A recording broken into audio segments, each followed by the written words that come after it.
A woman walked into a boutique dressed simply, but the staff's cold rejection set off a chain of events that would change their lives forever.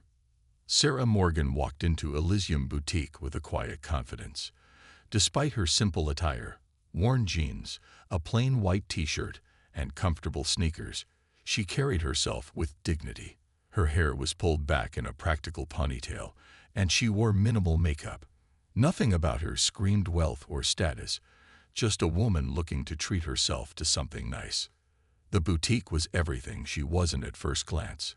Polished marble floors, crystal chandeliers, and immaculately dressed mannequins sporting outfits that cost more than most people's monthly rent. She approached a silk gown displayed prominently on a central pedestal, gently touching the fabric with appreciation.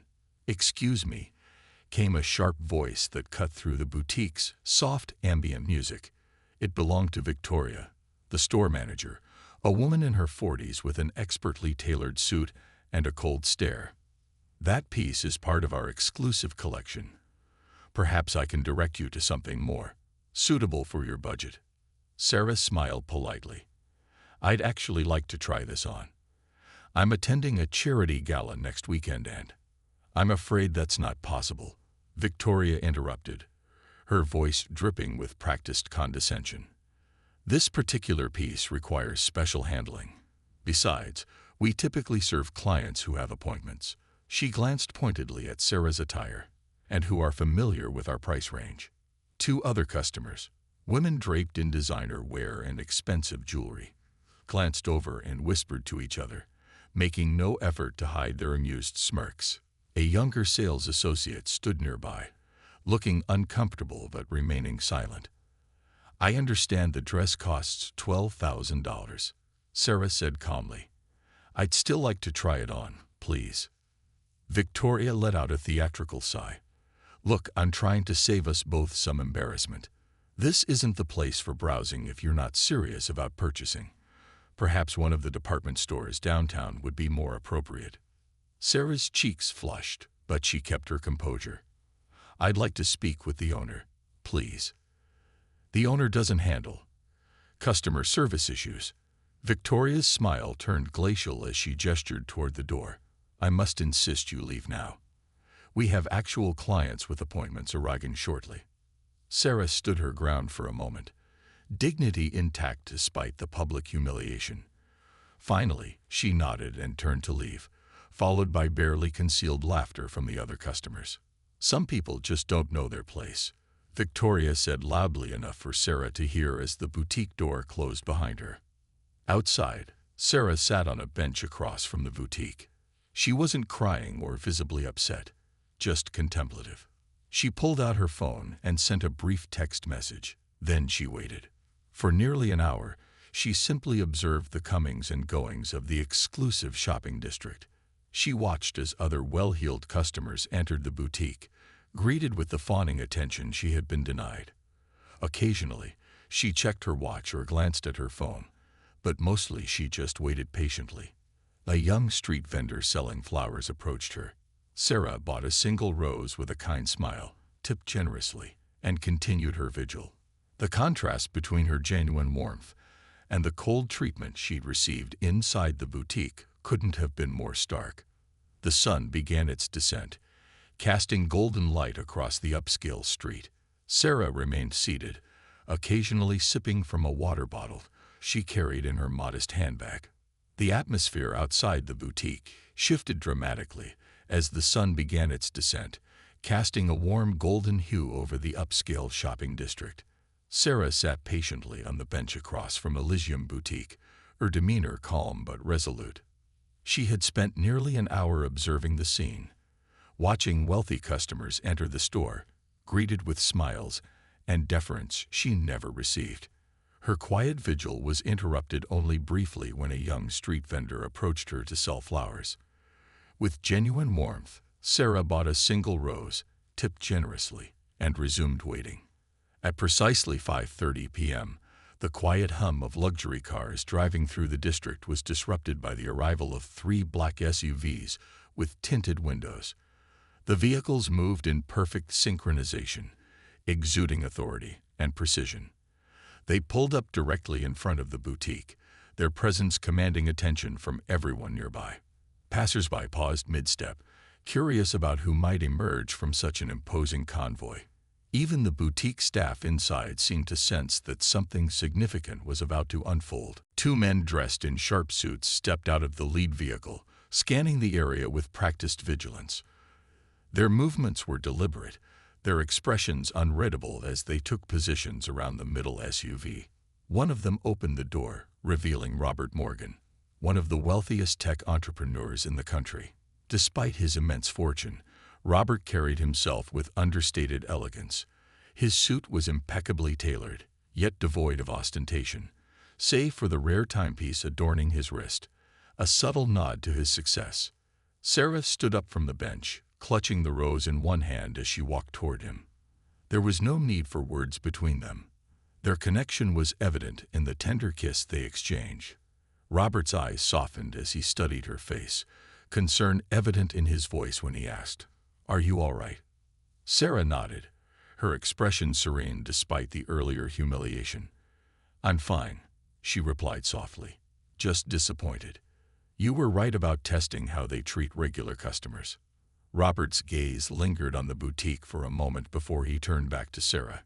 He understood what this meant, not just for her, but for the broader message it sent about fairness and respect. "Let's go talk to them," he suggested gently, offering his arm.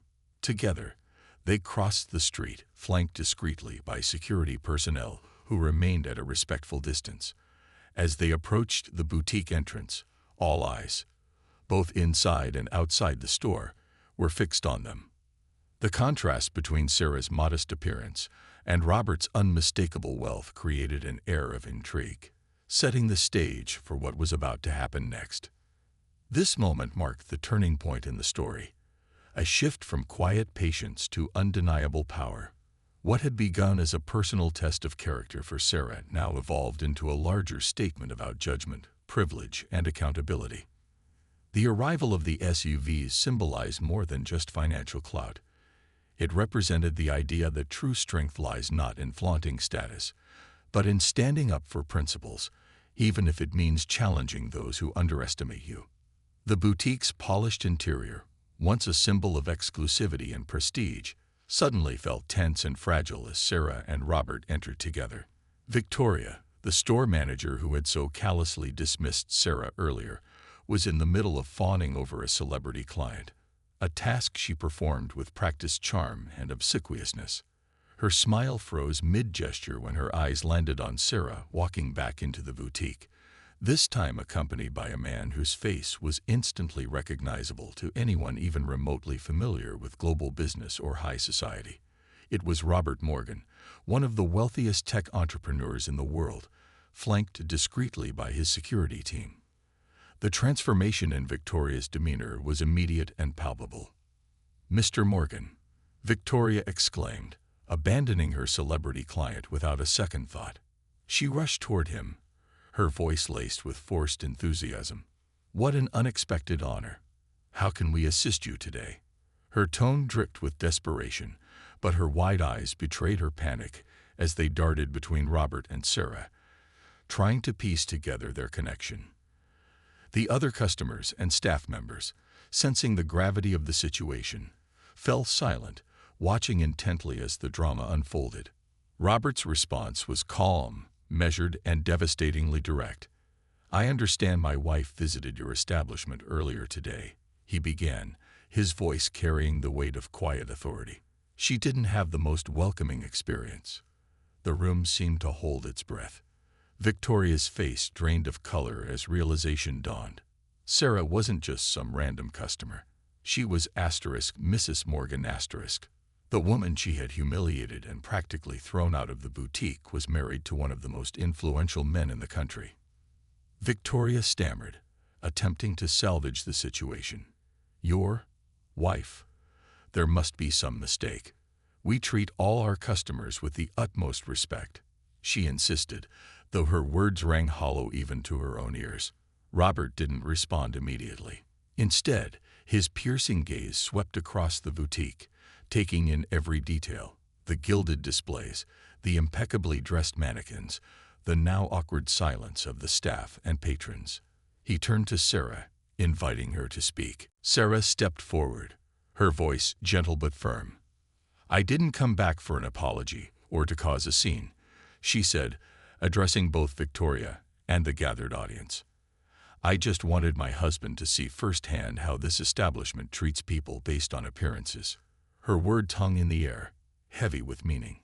She wasn't speaking only about herself. She was making a broader statement about the culture of elitism and exclusion that places like Elysium Boutique perpetuated. Her calm dignity stood in stark contrast to Victoria's growing desperation, underscoring the depth of the injustice she had faced earlier. Robert nodded thoughtfully, absorbing Sarah's words. Then, turning back to Victoria, he delivered another blow. "My company has been considering purchasing retail space in this district for our new flagship store. We were particularly interested in this location when your lease expires next month." His announcement sent ripples through the room. Everyone present knew what it meant. An opportunity for significant financial gain and prestige was slipping away because of Victoria's actions. Her professional composure crumbled completely. "Mr. Morgan, please. If I had any idea Mrs. Morgan was your wife," Victoria pleaded, her voice trembling.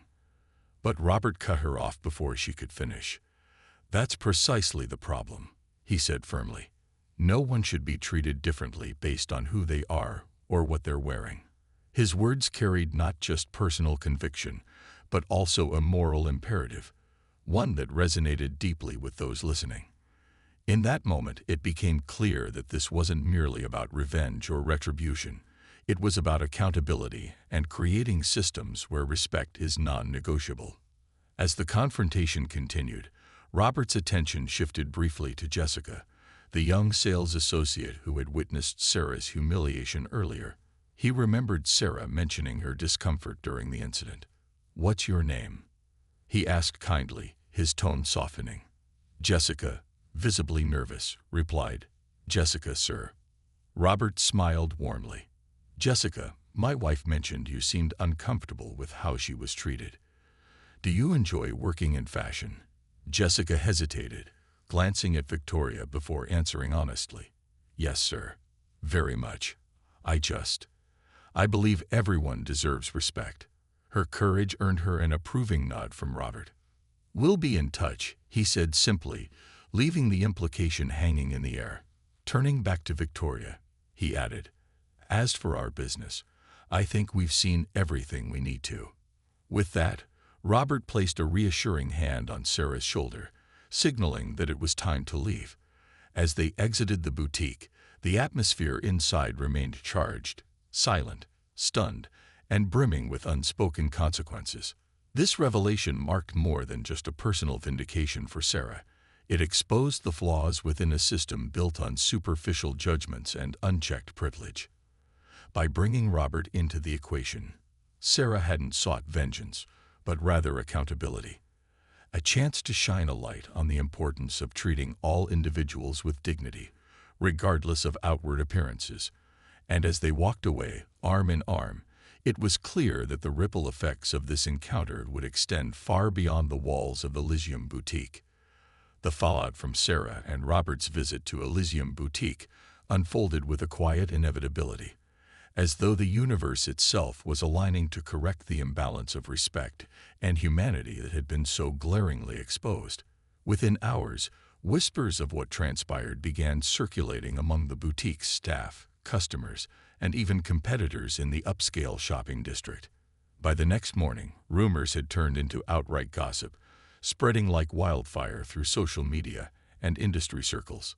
What had started as a private humiliation for Sarah became a public reckoning for Elysium Boutique, and particularly for Victoria, whose actions now defined her career in ways she could never have anticipated. For Victoria, the consequences were swift and severe.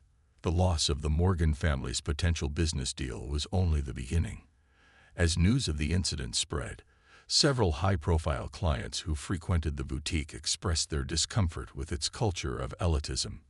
Some canceled future appointments, while others publicly criticized the establishment on social media platforms, calling out its lack of inclusivity and basic decency. Investors and property managers also took note. The Morgans' influence extended far beyond technology. They were known for championing ethical practices and supporting ventures that aligned with their values. When word got out that Robert Morgan had walked away from acquiring the space, other interested parties followed suit, wary of associating themselves with a brand tainted by scandal. Meanwhile, Sarah's foundation work gained unprecedented momentum. The story of her experience at Elysium Boutique resonated deeply with people across all walks of life, sparking conversations about economic equality, classism, and the dangers of judging others based solely on appearances. Social media played a pivotal role in amplifying her message, with hashtags like #FashionForEveryone and #RespectNoMatterWhat trending globally. Influencers, activists, and thought leaders joined the dialogue, praising Sarah not just for exposing injustice, but for doing so with grace and dignity. Her decision to return to the boutique not for revenge, but for accountability struck a chord with millions, reinforcing the idea that true power lies in lifting others up rather than tearing them down. 1 month later, the boutique space reopened under new management, a transformation spearheaded by the Morgan Foundation. True to their vision of inclusivity and empowerment, the revamped establishment became a collaborative fashion initiative designed to support up-and-coming designers from diverse backgrounds. These emerging talents, many of whom might otherwise struggle to break into the competitive world of high fashion, were given access to resources, mentorship, and a platform to showcase their creations. The boutique's interior underwent a redesign as well, trading its former opulence for a more welcoming aesthetic that emphasized creativity and accessibility over exclusivity. Jessica, the young sales associate who had shown empathy during Sarah's initial visit, was appointed as the location manager, a promotion that reflected her commitment to treating everyone with kindness and respect. Under her leadership, the boutique implemented policies aimed at fostering an inclusive environment where every customer felt valued, regardless of their appearance or socioeconomic status. A plaque near the entrance bore the store's new guiding principle: "Fashion is for everyone. Respect comes standard with every interaction." This statement served as both a mission and a promise, a stark contrast to the cold arrogance that had once characterized Elysium Boutique. As for Victoria, her fate remained somewhat ambiguous, though rumors suggested she had left the city to start anew elsewhere. Whether she learned anything meaningful from the experience was unclear, but one thing was certain: her name had become synonymous with poor judgment and misplaced pride. In the upscale shopping district, tales of the simple woman and the black SUVs circulated as cautionary reminders of the dangers of underestimating someone based on outward appearances. For many, it underscored the importance of humility, integrity, and treating others with the respect they deserve. Sarah continued to live her life, much as she always had, humbly and authentically. Though she occasionally wore designer pieces when the occasion called for it, her wardrobe remained largely unchanged. What did change, however, was the impact she had on those around her. Through her foundation, she launched programs aimed at dismantling systemic barriers in industries ranging from fashion to technology, ensuring that opportunities were accessible to individuals from all backgrounds. Her partnership with Robert proved to be a powerful force for good, combining his resources and influence with her compassion and vision. Finally, the gala hosted by the Morgans became a landmark event, not just because of its scale or guest list, but because of the symbolism behind Sarah's choice of attire. She wore a stunning gown created by an unknown designer she had discovered and sponsored through their foundation. The piece, breathtaking in its craftsmanship, drew gasps of admiration from attendees and set the tone for what would become a tradition, using the gala as a platform to launch the careers of talented designers who might otherwise go unnoticed. In doing so, Sarah transformed a moment of personal rejection into a legacy of empowerment, proving that even the most painful experiences can lead to profound change when approached with courage and purpose. In the end, The consequences of that fateful day at Elysium Boutique rippled far beyond the immediate players involved. It wasn't just about punishing bad behavior or rewarding good intentions. It was about creating a world where everyone, no matter their background or appearance, could walk into any room and be met with dignity and respect. And in achieving that, Sarah and Robert didn't just change a single boutique. They inspired a movement. The aftermath of the Elysium Boutique incident unfolded like a carefully woven tapestry, each thread representing a consequence that rippled outward and reshaped lives, businesses, and even societal attitudes. What had started as a single act of dismissal based on appearances evolved into a transformative moment with far-reaching implications, touching everyone involved in ways both profound and lasting. For Sarah, the experience became a catalyst for her lifelong mission to promote economic equality and inclusivity. Her quiet dignity throughout the ordeal resonated deeply with people around the world, turning her into an unlikely but powerful symbol of resilience and grace. Social media amplified her story, transforming it into a global conversation about classism, privilege, and the importance of treating all individuals with respect, regardless of their outward appearance. Influencers, activists, and thought leaders joined the dialogue, praising Sarah not just for exposing injustice, but for doing so without malice or bitterness. Hashtags like #FashionForEveryone and #RespectNoMatterWhat trended globally, sparking movements aimed at dismantling elitist structures in industries ranging from fashion to technology. Sarah's foundation work gained unprecedented momentum as a result of the incident. The boutique episode served as a vivid example of the systemic barriers faced by marginalized communities, and she used her platform to advocate for systemic change.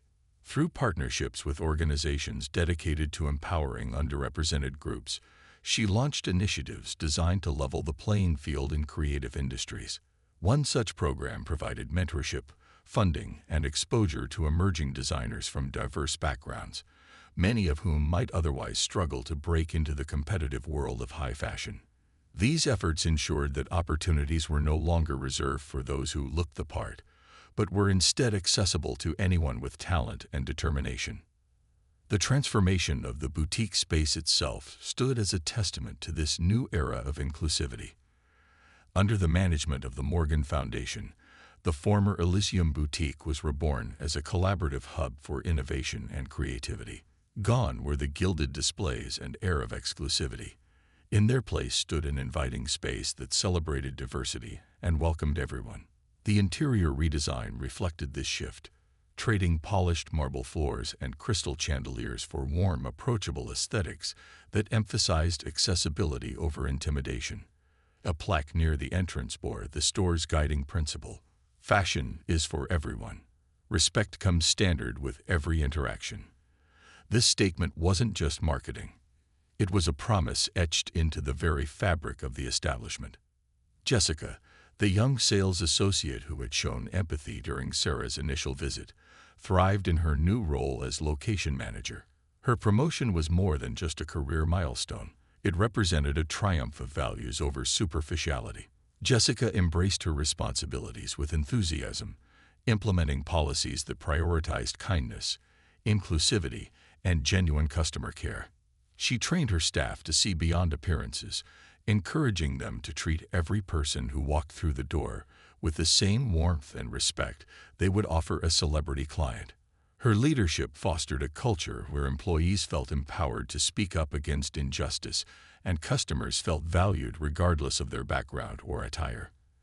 In many ways, Jessica became the human face of the boutique's reinvention, a reminder that compassion and integrity could drive meaningful change.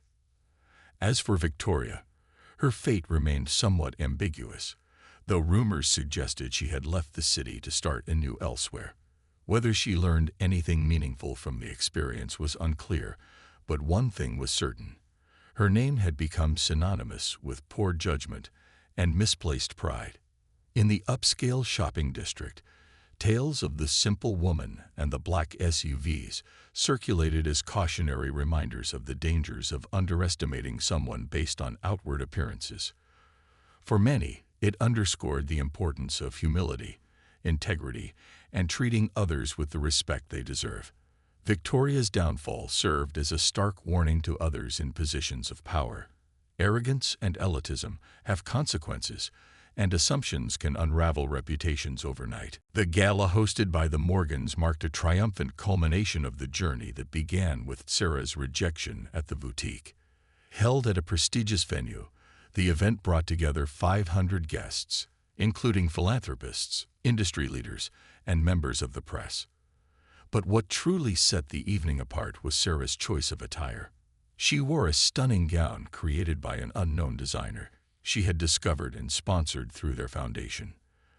The piece, breathtaking in its craftsmanship, drew gasps of admiration from attendees and set the tone for what would become a tradition. Using the gala as a platform to launch the careers of talented designers who might otherwise go unnoticed. Each year, the event showcased new voices in fashion, ensuring that the boutique's legacy of empowerment continued to grow.